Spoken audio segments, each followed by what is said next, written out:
Right. Thank you so much, Taricka, for taking the time to have this conversation with us. I'm so excited. As an entrepreneur myself and serial entrepreneur, I also teach entrepreneurship to other women here in New York City through my organization. So this conversation is really, really exciting for me and so many of our listeners, especially women who are looking to become an entrepreneur and in the tourism industry. We would love to know your journey, where you are right now, and what are your aspirations and goals for the future. But let me ask you our signature question, which is, what does the word bloom mean to you in your personal and professional journey? When I think about the word bloom, for me personally, I think it's more of embracing your journey, with confidence and grace, regardless of the circumstances or the situation that you're in. To me, that would be bloom, almost like a flower, or a tree. You're still going to grow regardless of the conditions, and to be your best self. To me, especially just from my personal journey, that's how I would describe the word bloom. We would love to know more about your personal journey and the professional one, and how they both come together to create a beautiful blend of the life that you are living. So can you tell our audience what they will learn from this conversation and how they can implement the lessons on their lives? I hope they learn a bit more about me, my journey, and how I got here from where I started to where I am. The confidence, if you are interested in starting your own, what it is, and that we connect and we share life. We all kind of live a similar life, whether it's being just a mom, a single mom, a mom with 4 kids, we all have something in common and we all have a goal. So I hope that they see that, we're very alike, and that they learn a bit more about travel, and that travel really is inclusive and it's for everyone, and not just to go to a location, but how to really embrace that culture, to be part of it when you travel. So that's what I hope they take away from this. Awesome. So how did that journey started for you to become an entrepreneur? Did you go to college, for that, or what was it like for you?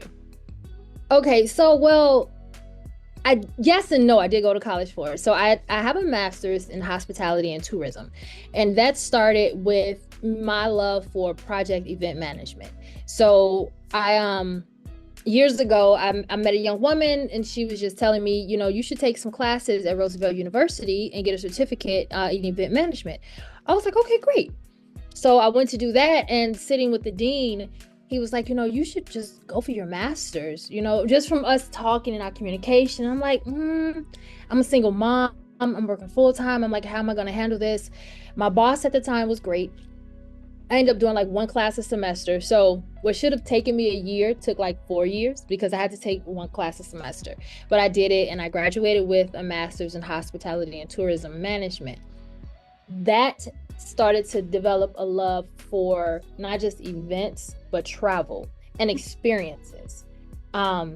So in Chicago, there used to be this show called 190 North. And in the show, they would take you around Chicago and show you all the fun things that you can do, and I'm Chicago born and raised, a native. My friends, everyone, oh, it's nothing to do in Chicago. Chicago is so boring. And I'm like, oh my God, no, it's not. There's tons of things to do. You just don't see it. You just don't know, because the show, the target audience was not African Americans per se. So although you could watch Channel 7 and see it, that wasn't who they targeted. Mm-hmm. So my community didn't always see that show. When I would ask people about it, they had no idea who, what it was, hadn't even heard of it. So I was like, okay, that's interesting. So how do we change this? And then life just goes on, and until later on in life, when I meet my husband and we decide we're going to put on our own web series, our own travel show. And so that was kind of like the start of all of this, when we started our travel show, Uncharted Territory. So I'm Taricka, he's Tori. So Territory, we put it together, and that was that's how it all kind of like bloomed and came together and started. So I fast forwarded past some parts, but it started there with the schooling, and then later met my husband, and then we started Uncharted Territory. So that was like the beginning of everything. Wow. So what does it look like on day-to-day basis? What do you do? What goes into running a business, that is all about travel, event management, experiences, stories, and so much more? Jeez. Oh, so I'm a solopreneur right now. And yes, I am looking to to bring on a co-founder eventually. It's a lot, the day-to-day. For someone like me, I'm very detail-oriented. So, and that's part of, while it's part of it's a curse and what's the saying? It's a blessing and a curse. Yeah.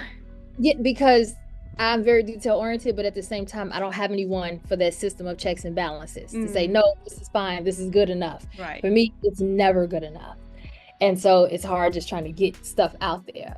But the day-to-day is really, you have to be focused and you have to set your goals. So each day I have to have a list of what I'm going to do. Otherwise, you're just doing everything every single day and getting absolutely nothing done.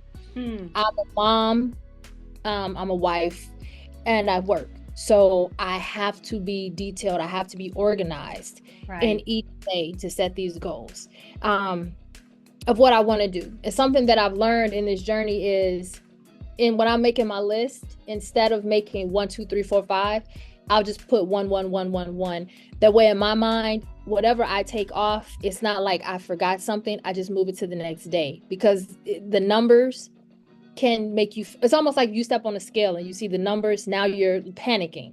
But if I don't see 1, 2, 3, 4, 5, 6, 7, 8, 9, 10, I just see 1, 1, 1. It's like, okay, I've gotten this done today. Now I'll just move the rest to tomorrow and just start to work from there. So it's a lot. So sorry. But can you go over the list? That's very interesting concept. I have never heard about this before. 1, 1, 1. Let's say you have 10 tasks for today. Yes. 5, let's say, right? You have 5 tasks to do on your to-do list. How would you do that? Like, they all go as 1, 1, 1, or? So I'll have a list. So let's say, I'll say Monday, it's going to be send out emails. One, follow up, follow up with Anasa. One, send the email to daughter's teacher. One, call the insurance company. One, and I'll go down that list. So that's how I'll list it, what I want to get done that day. And then as it's happening, as I'm going down the list, so let's say if I send out the email, all the emails right now, I'm tackling all emails. So I'll go through, email done, email done, email done, and I'll just start marking it off the list. Then whatever's next, because again, my brain is going. So after I send the email, the phone may ring. Now that I'm on the phone, let me go ahead and make these calls. Then I'll start making the calls and I'll mark it off my list. Take a break, because then it's like I'm on the internet and I'm just doing too much. Then I'll come back and try to finish the list. If not, like I said, whatever is left, I'll just move it to the next day. But if I have it as, 1, 2, 3, 4, 5, it may not be in the particular order, but then I'll go email, make this phone call, then do another email. Now I'm just shifting back and forth. So that's kind of like my system of how I do it, so that I don't go crazy. Because you understand your brain and how it works, right? Yes. That's, you created your own system. Yes, that I do. Right. And for Tuesday, is it that you mark everything as 2, 2, 2, or it's again like 1, 1, 1? No, it's 1, 1, 1. So I try to break up my days. So Mondays might be where I'm doing content. I'll create all my content. Tuesday, I'm focusing on follow up on emails. Wednesdays, it might be I'm doing some editing. So I try to break it up that way my focus is on one particular task, but whatever that is. So if it's Tuesday, it's emails, it's all emails. I'm making sure I'm not doing editing because I need to get these emails out. And that allows me to take a break and not feel so overwhelmed when I'm trying to complete all of these tasks. Because as a solopreneur, it's a lot on your plate. So if I'm trying to handle everything every day, I'm going to go insane. Yeah, that's very interesting. So we can create our own, format for everything that works for us. We don't have to follow that universal, way of doing things. So that's really exciting. And that's like being a real entrepreneur, right? You're figuring out the things that work best for you. Okay, you learned a few things in your college or, through the maybe internship that you did, but then it's narrowing down and coming back to what really works for you without overwhelming you with too much. Because as an entrepreneur, definitely you have to wear all the hats, right? So that's excellent. Okay, so tell me more. Okay, what is next? I'm sorry for cutting you off earlier. Oh, no. I think we were talking about I was answering the question of kind of like, you wanted to know like how all of this came about. Yes. Okay. Yes. So then my husband and I, we did the web series, and it was a travel show. We would go around the city telling you things to do, places to go. But now this is when Instagram really picked up, but there was no video. So it was like, okay, well, YouTube was here. So it was like, well, let's get on YouTube. But now there's a lot of competition. How do we get noticed? How do we get ourselves out there? And what I started to see and what I started to notice was there was not a lot of exposure for underrepresented groups in travel. So, for example, BIPOC, LGBTQ, you didn't see them, they weren't represented. And just in research, less than 3% were represented in marketing ads. So I was like, okay, this is interesting. So as you start to learn, you're like, I never looked at it like that because I didn't think I needed to look at it like that. So that was one of the reasons how it started. Another one was this was 2021. And my husband, he's a first responder. So coming off of 2020, he really hadn't had a break. So he was working, because he's a CPD. He was working back to back to back. So he finally got a break. I said, I'm going to take you out of town for Father's Day. We're going to go and just go have fun. So we're going to go to Tennessee. We went to Pigeon Forge, Tennessee. It was a 10-hour drive. It was the four of us. We get there. And we're looking around and we're amazed. There's so much to see and do, and we're excited. And then all of a sudden, my husband and I kind of give each other this look. And before I could say anything, my daughter, I think she was 8 or 9. No, she's about 7 or 8. She's like, I don't see any Black people. Do we belong here? Immediate panic set in.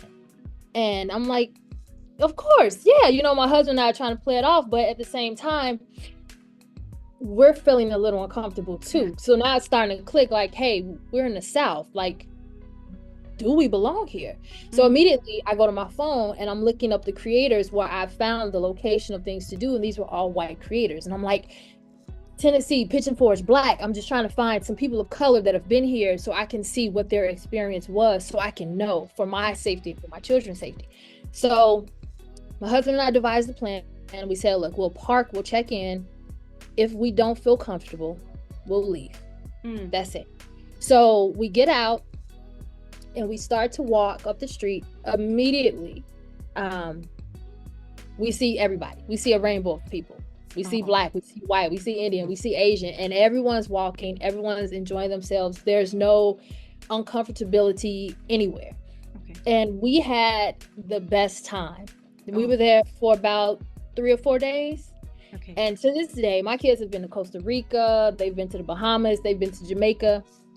They still ask, when are we going back to Tennessee? But so we had a great time.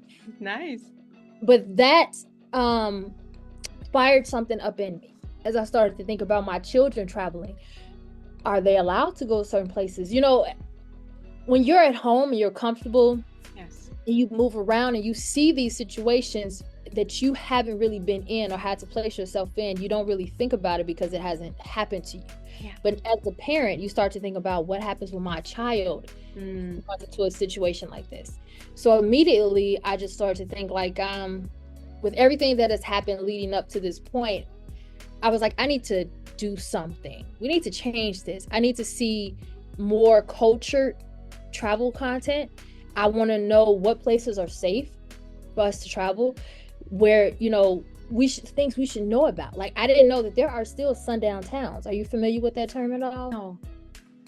A sundown town is a town where, and it used to be back in the day, I want to say like 50s, 60s, if you were of color, particularly African American, and you were caught in this town after the sun went down, they would chase you and try to kill you. Oh. So, and they would label it a sundown town. Oh. And they would tell you, you better get out of here before the sun goes down. To this day. To this day, there are some. You can Google it. And that was shocking to me. Yeah.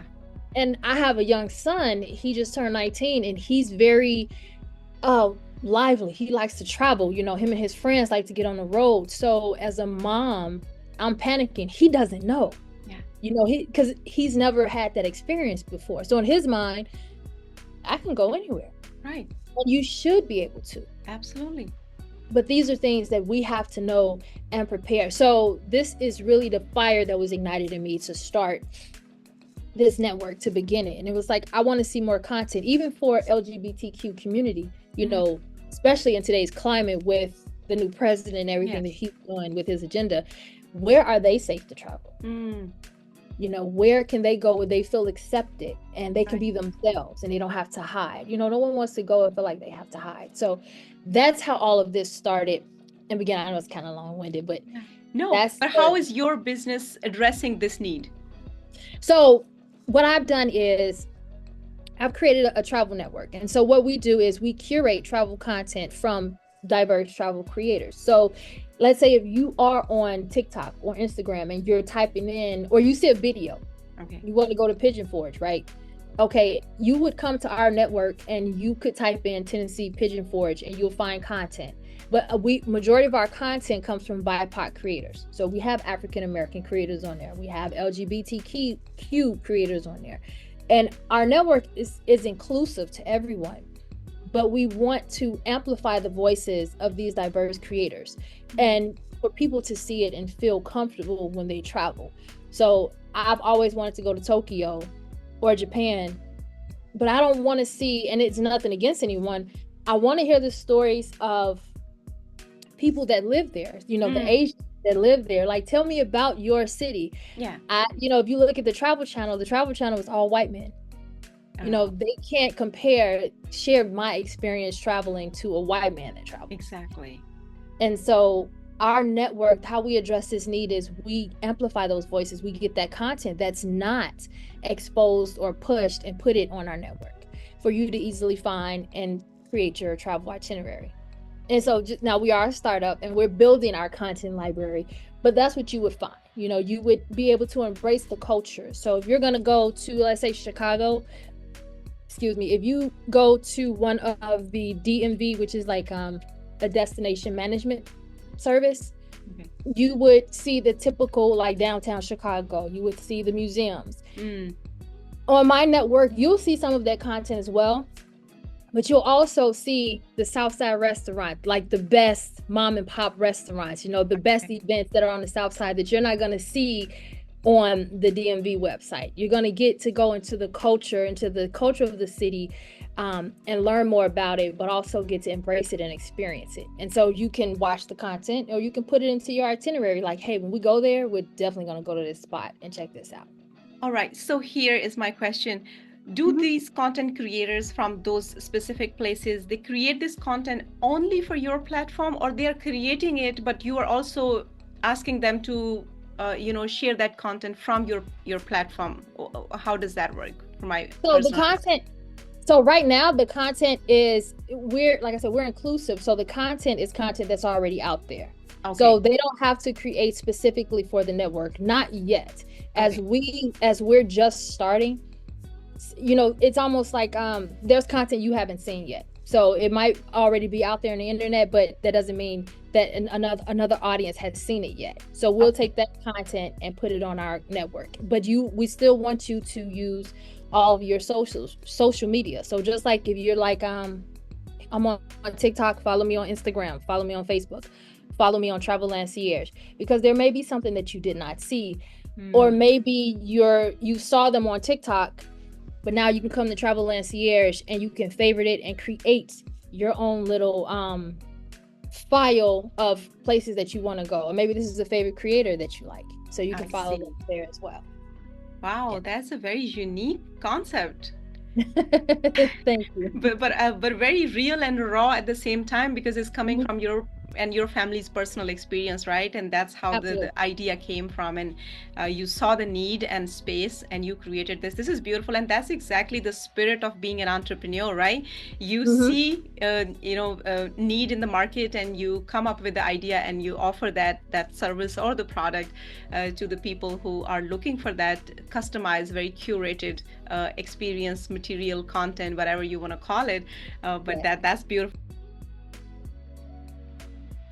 A couple months of back and forth. Officially have an app inside the metaverse, which is really exciting right now.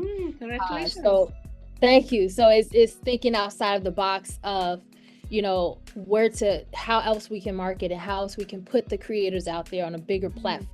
What else can we do? And the metaverse has over, I think it's 400 million active users daily, which is a lot. I know we don't get that. So they just put it back in the store actually yesterday. So I just got the approval yesterday. So wow. I know, it's huge. Congratulations. Thank you. It's been there's always red tape whenever you're doing something. This works, then this doesn't, then this works, then this doesn't. So it's a lot of back and forth. But in the coming future, we see ourselves as the #1 travel destination website. What the culture is like here. How do you guys have fun? What's a really great restaurant to go to? I like to go in the culture and visit and explore. So that's where we see ourselves growing to. Right now, we're focused on building our content library. Beautiful. And what is your criteria of signing up the creators, or they reach out to you? What does it look like from both ends? It's on both ends. So there are some creators that I've reached out to, and I've had some creators reach out to me as well.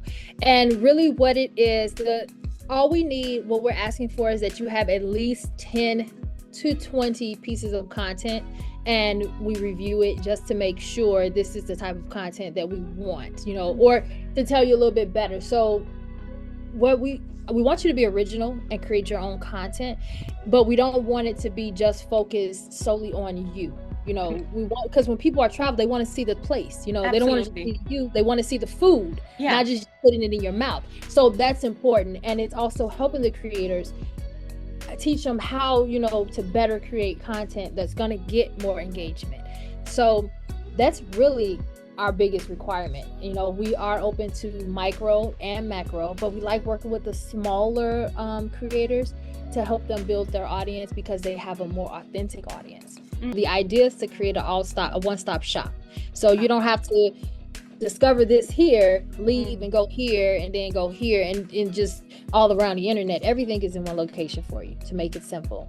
All right. And those booking options, they are price friendly, or how? Okay. Yeah. So the website, we do have an affiliate marketing plan with Booking and Expedia. I guess one group. So it's the same prices that you would see on a Booking or an Expedia, the third party groups that and you would see those on there. And yes, they are comparable, and you can compare the prices. So a lot of creators, and I myself, we deal with the imposter syndrome. Oh yeah. For real. Yes, that's very real. You have to just do it, and I'm one of the people where I'm kind of camera shy, but if you put me on a stage, if you put a mic in front of me, I come on immediately. I love to talk, I love to entertain, but for some reason I get a little camera shy. Even today, when I create, my husband's always like, get in front of the camera. I'm like, I don't want to. I can do this back here. But you have to get over that. People become invested in you. So when you're watching this content, the reason why a lot of people do so well is because you become invested into the creator. You like them. Right. Be your authentic self. Just begin. It's not going to be the best in the beginning. Mm-hmm. I absolutely hate editing, but it could be your niche. You may love it, and you have all of these different tools. You just have to start. Find something that's interesting to you. If it's just, taking a walk down the street, you're showing a couple different things in your neighborhood, or maybe you're taking your kid to a restaurant that's kid friendly that you learned about, and just put it out there so you can start to get a feel for it. And I think as you start and you just continue to do it, you'll start to grow and start to get a love for it. No, you get a like for it first, then a love for it. And don't overwhelm yourself and try to keep up with the algorithm. You'll get there. Maybe say once a week, I'll do this. Pick a topic that you're comfortable with and do it once a week to pace yourself and give yourself grace. I think a lot of creators burn out, and that's so serious. I just dealt with that last week. You trying to keep up with everyone in this algorithm that's constantly changing. Right. If you're just starting and you want to get into this, take your time to build it up, your confidence, and you get what you like. Look at other creators and what they're doing, and you're like, okay, I like how they did this. I want to do mine a little bit this way. Then you're going to start to get into your own kind of groove. And before you know it, the train will take off and it'll just be moving. And you'll go like that. That would be my advice to starting as a creator. Okay, that makes complete sense. But coming back to the question, the point where you mentioned the research, right? Do your research. But as we are doing the research, we see so many good creators, right? And all of a sudden we start to feel like, oh my gosh, I'm not this good. I'm never going to be this good. People are not going to like my content over their content. What is the point? And you give up, right? It's just so real. I work with so many women and almost everyone feels the same. We start comparing ourselves with the established ones. How do you deal with that situation? You can't compare. My cousin always says, there's a monkey for every tree. Oh. Somebody is going to enjoy it. And a funny story, so my husband, he creates in his spare time, he likes to create shirts, and he I don't know if you can see my hoodie, he did this for our daughter. He'll see an outfit and he'll say, what made him pick that out? And it's like, well, the creator that created it loved it and said somebody's going to buy it, and guess what somebody did? When you're creating, you can't compare. You have to just create and allow that audience to find you and follow you, because the comparison is a thief of joy. It's going to take that away from you, and you're going to constantly feel like you can't live up to someone else, and that's not true. Right. You just have to create for yourself, and that audience is going to follow you, and that's where the authenticity comes in. But that's also where the imposter syndrome comes in too, right? Because you see what someone else is doing and you're thinking, I'm not good enough, I'm not that good. But you have it, and someone feels just like you, and someone will like your content because they like you, they connect with you.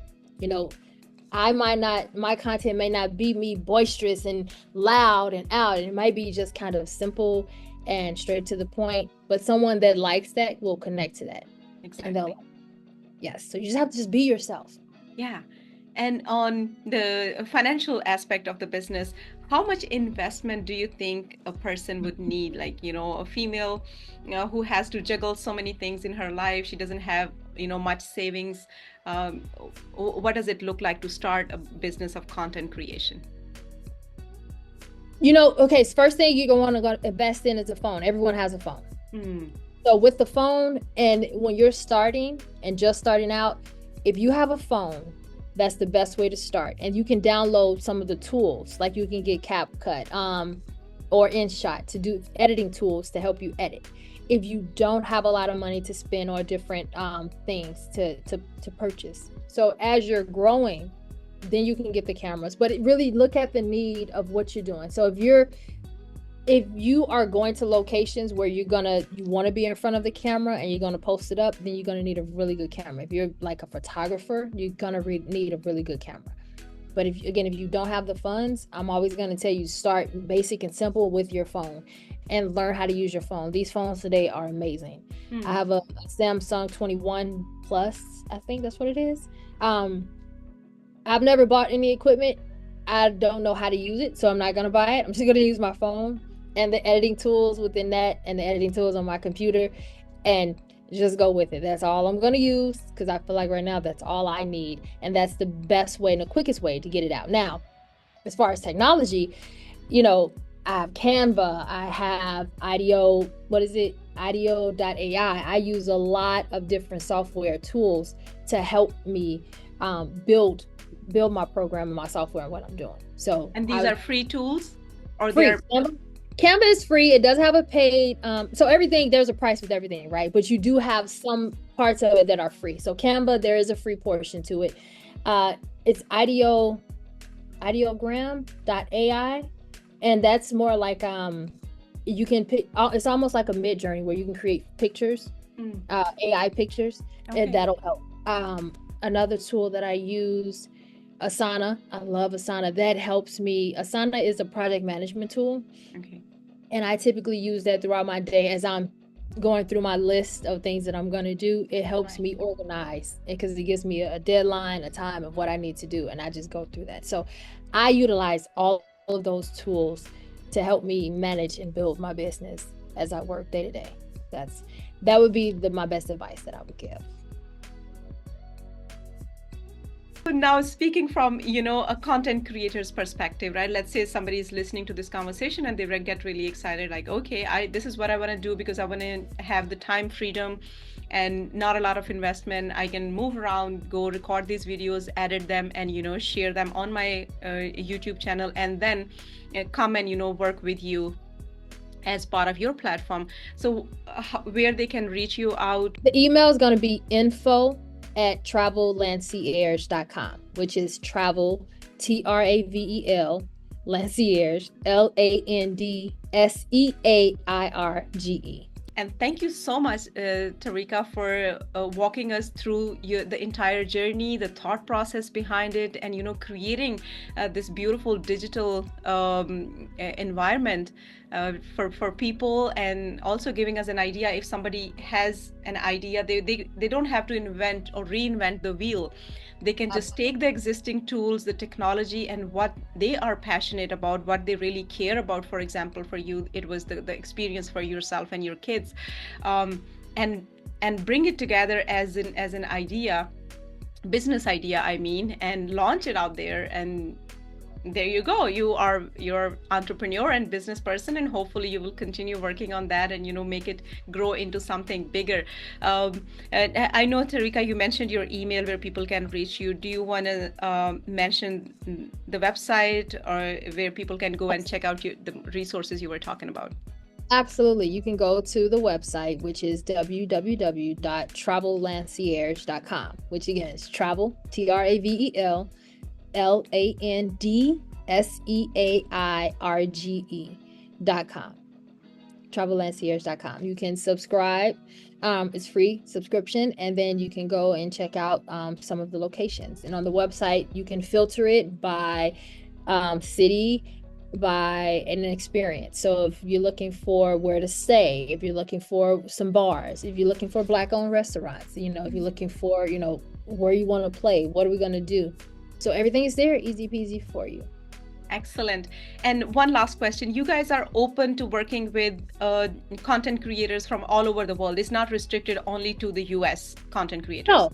No. And actually, I had a question for you, if you don't mind. Yeah, please. So I know you're from Pakistan, right? I've never been.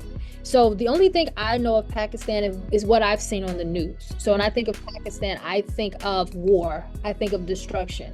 But obviously there are people there. There's life there. So absolutely.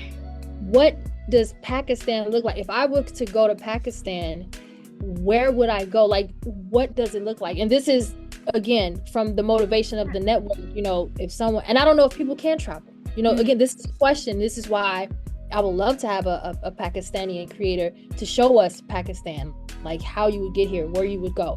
Can we travel there? Because the US only shows us war. That's right. All we ever see when we see Pakistan. Yeah. So is there anything that you could share about Pakistan, where you're from, to show the audience, like, this is what our home looks like. It's not just war. That is excellent, and thank you for asking that question. And to begin with, no, absolutely not. What news media shows you, they only focus on the negativity, the bad part, right? Like everything that's happening that's not good. That is exactly not the case. Like, actually the opposite. I was in Pakistan just last year. I went to Islamabad. That's a exceptionally beautiful city. It's a planned city, and that's the main, one of the main cities where the government offices are. They run the whole country from Islamabad. and then it's Karachi, and then it's Lahore. I come from Lahore. It's such a beautiful and rich city, you know, in the sense of culture, in the sense of food. Oh my God, people travel from all over the world just to experience and enjoy the food.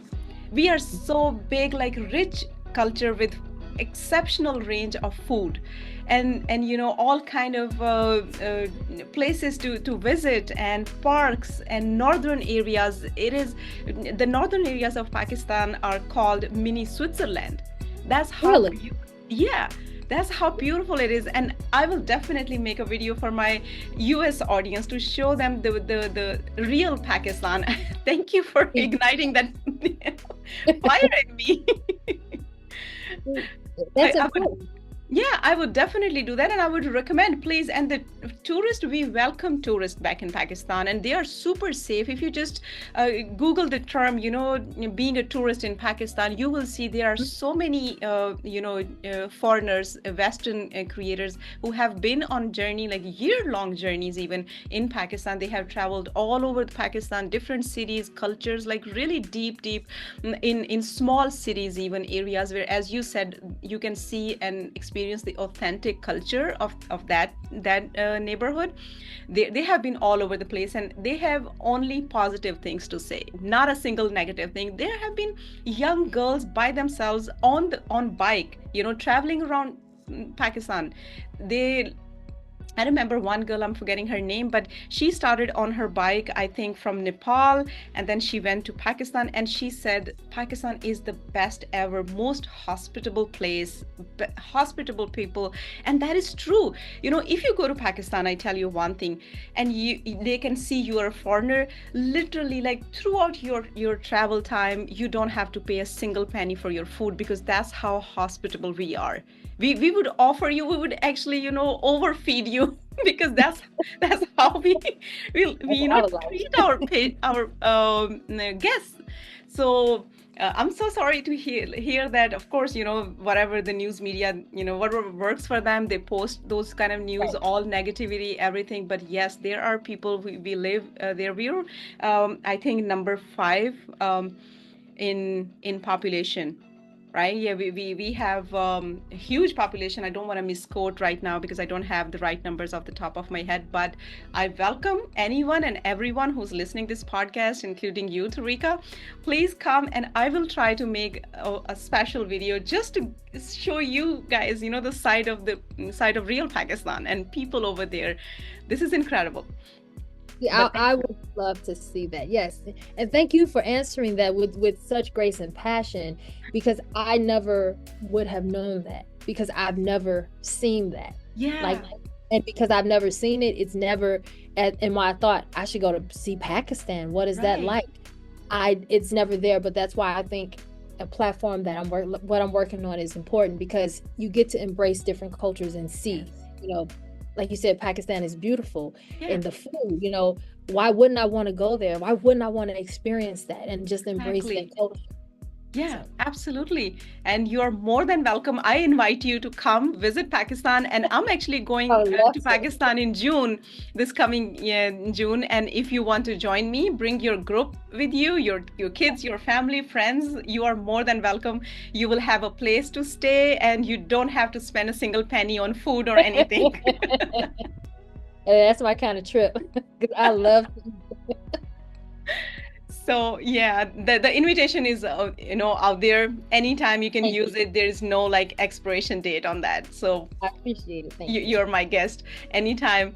But thank you so much, Taricka, for this amazing, you know, such beautiful and rich conversation. I enjoyed it so very much, and I'm hoping our listeners enjoyed it and they got a ton of value from this, and hopefully they will connect with you and take advantage of the resource that you have created. Do good things and live your life with passion and chase your dreams. If you already haven't subscribed to my YouTube channel, please do subscribe it. If you like this conversation, give us a thumbs up and press the bell icon so all the future videos can reach to you. Take care, and I'll see you in the next one.